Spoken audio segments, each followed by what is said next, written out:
I may not be carrying a gun, but what I do is as important as the rest of the soldiers in the field. For soldiers like Corporal Iman, this is one of their workstations. And with this as a weapon, they are capable of cooking for up to hundreds of soldiers training overseas. They might look like any other soldier, but they're capable of doing something even I can't do very well. Cook.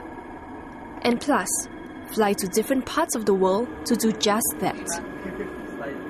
So it's easy to see why they're called flying chefs, national servicemen who are trained to cook. Training begins right after basic military training.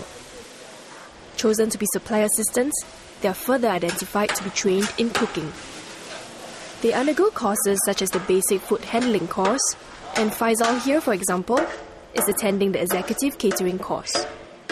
They learn the tricks to preparing food in bulk, not to mention food nutrition, as well as kitchen safety. First week, I've learned personal hygiene and safety in the kitchen, where you store all the utensils properly, make sure that the floor is not wet and slippery, no oil stains on the floor.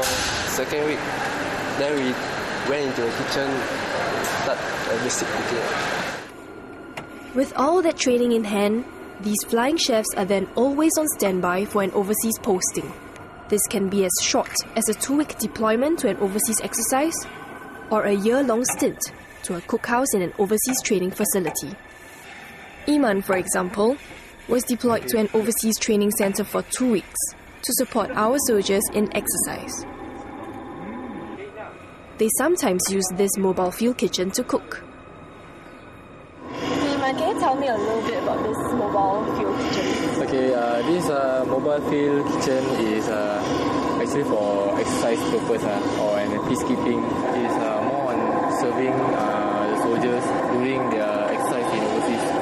So it's to boost up their morale whenever when they are down. Because you can serve them like hot meals instead of rations, like that, right? Yeah. So it will taste better. Yes, it is better. Okay, what's it that you're cooking now? Okay, right now I'm preparing this chicken porridge.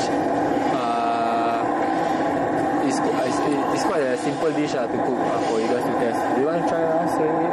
Okay. Cooking in the jungle is never as easy as it looks, and cooking from scratch for about 250 men, for example, might take up to 2 hours.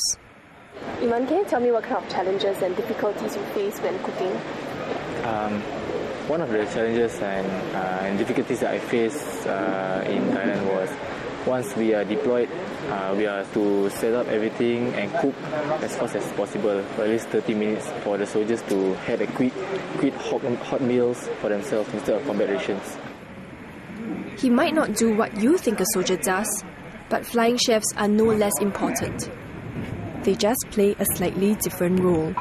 I find it great. I find it that I make the soldiers proud, cook hot meals for them, and they are so happy about it. Yeah, I was so much appreciated down there. Good.